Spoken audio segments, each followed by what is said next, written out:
Alors pour terminer ce stade de direction, la stratosphère maintenant, rien que ça, avec le projet ambitieux baptisé Solar Stratos. Alors Solar Stratos, c'est le premier avion solaire biplace et il pourrait bien à l'avenir être une alternative crédible pour les vols commerciaux avec un objectif très simple, privilégier les énergies renouvelables afin de protéger notre planète. Attachez vos ceintures, désarmement des toboggans. Et vérification de la... Merci Alexandre et accès aux portes. On embarque avec Christian Choupin, Loïc Wex et Thierry Godard. C'est un projet stratosphérique. Un flirt avec l'espace à 60 000 pieds, environ 18 km d'altitude. Avec un avion de 450 kg, mu par l'énergie solaire. Aux commandes, Raphaël Donjean. Un pilote helvétique du genre branché, sensible aux questions environnementales. Je suis très heureux de pouvoir, ce que j'espère, réussir à faire quelque chose qui est quelque part inutile, mais grâce à l'énergie solaire, pour montrer aux jeunes de demain, avec l'électricité, on pourra toujours faire des choses incroyables et les avions feront toujours rêver, c'est ce que j'espère. Monter dans la stratosphère et redescendre, c'est totalement inutile, mais comme la culture, comme l'art, comme le cinéma, tout ça c'est aussi inutile. Donc imaginez un monde où on ne fait plus que des choses utiles. Ce sera un monde terne, gris, ce sera terrible, on se fera chier vraiment. Parole sans détour d'un homme de défi, premier de ce monde, à réaliser un tour du monde en bateau solaire en 2012. Aviateur depuis l'âge de 15 ans sur tout ce qui vole, il réduit au possible au fil du temps l'utilisation d'énergie fossile dans les airs. Entraînement en motoplaneur à Neuchâtel, dans son espace aérien. Hôtel Bravo 24, 51, ça vient sur la piste de 3 pour un décollage immédiat. Bon, la stratosphère, c'est par là, c'est ça? Exactement. Wake off. Ok, speed rising. On va aller voir sous ces nuages là s'il n'y a pas un petit quelque chose. Là, il y a 2 planeurs en face de nous, 3 planeurs. Ah, il y a du trafic là, 4 planeurs. 4, ça doit bien marcher là. Ah, j'adore ça. Hi-ha. Ah, ça fait du monde, hein. Il y a du monde dans la boucle. Ah là, ça monte. Regarde le trafic, hein, quand même. On sort en boîte ou tu sautes? Moi je saute, toi, tu fais quoi? Ah Je sais pas, je sais pas t'habiller. Il est là, je l'ai pas oublié. On change de dance floor. Raphaël aime prendre sa dose d'adrénaline à toute fin utile. En cas d'urgence dans son avion solaire, le best jump pourrait sauver sa vie. Verbier, les Alpes, 2500 mètres d'altitude. Entre 2 montagnes. Une seule voile dans le dos, sous contrôle de Géraldine Fasnacht. Référence en la matière.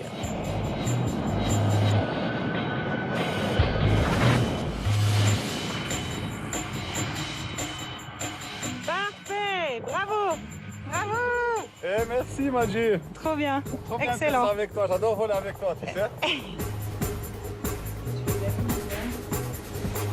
C'est bien comme ça. Hein. Ouais, là c'est top. Connaître son matériel, pouvoir être justement en sécurité. Le jour où il devra peut-être utiliser son parachute, et on espère qu'il l'utilisera jamais, comme on dit, air awareness, savoir où je suis, savoir la marge que j'ai, pouvoir faire une jolie sortie, pas se retrouver dans tous les sens et qu'il soit zen quand il aura besoin de sortir de sa machine. Sauter d'un avion en marche, c'est le cauchemar de tout aviateur. Sauf pour Raphaël. Premier parachutiste de l'histoire à s'élancer d'un avion solaire. Cette première masque une priorité, sa propre sécurité. Yes!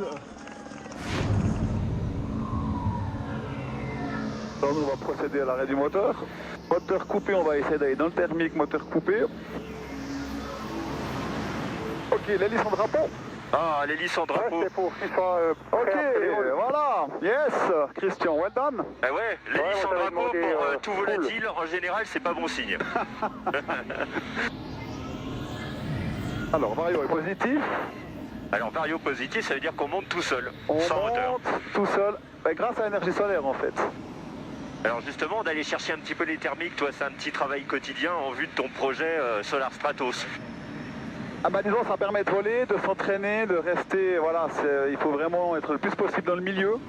Voler, c'est important. Et le motoplaneur, c'est ce qu'il y a de plus proche de mon avion solaire Solar Stratos, en termes d'envergure, de charge aussi aux ailes. Hein, c'est relativement des machines relativement légères, donc c'est ce qu'il y a de plus proche. 25 mètres d'envergure. Premier vol test de Raphaël l'été dernier en double commande. Mise au point délicate de cet oiseau capable de voler 8 heures, nourri par les rayons solaires. L'avion solaire, oui, c'est un peu une utopie, mais on l'utilise pour faire une première, un record. C'est vraiment pour véhiculer un message d'espoir. Par contre, un avion solaire, c'est aussi un avion électrique. Et l'aviation électrique, ça, c'est l'aviation du futur. Et je pense que dans 5 ans, on pourra imaginer des vols commerciaux dans des avions électriques. On aura finalement des systèmes qui nous permettront de nous déplacer en avion, sans émettre de gaz à effet de serre et sans aucun bruit. Ce sera plus que le bruit du planeur, hein, c'est le sifflement de l'air sur les ailes, c'est le bruit aérodynamique, c'est extrêmement silencieux. Quelle est la différence entre l'aventure et l'exploration? Alors pour moi, l'aventure, ça reste une aventure, un projet plutôt personnel et individuel, alors que l'exploration, c'est vraiment quelque chose où on poursuit un but, un intérêt, ça doit sur un intérêt collectif. Et c'est pour ça que Solar Stratos, c'est plus de l'exploration, c'est de l'écologie expérimentale. C'est une course effrénée, un projet pensé depuis des années pour un vol de 6 à 8 heures. Solar Stratos n'est pas financé par des militaires ou un gouvernement. C'est l'œuvre d'une équipe réduite, passionnée, portée par l'élan de son pilote charismatique. Quand je cours, c'est là où c'est que j'arrive, je suis dans ma bulle. Et puis c'est un moment juste où je suis seul avec moi-même. Puis c'est là où en général les idées, tout d'un coup, ça fait ping, ping, et ça vient. Et donc je trouve que c'est un chouette moment que je passe avec moi-même pour avoir des super idées. En 2022, si tout va bien, Raphaël décollera pour aller voir d'un peu plus près les étoiles. Et on mettra dans l'avion peut-être Alexandre Boyon dans la stratosphère, ça serait pas mal. Je suis pas sûr d'entrer. Ouais, puis vous avez le vertige en plus. Merci beaucoup de votre fidélité, c'est ainsi que s'achève ce Stade 2 la semaine prochaine.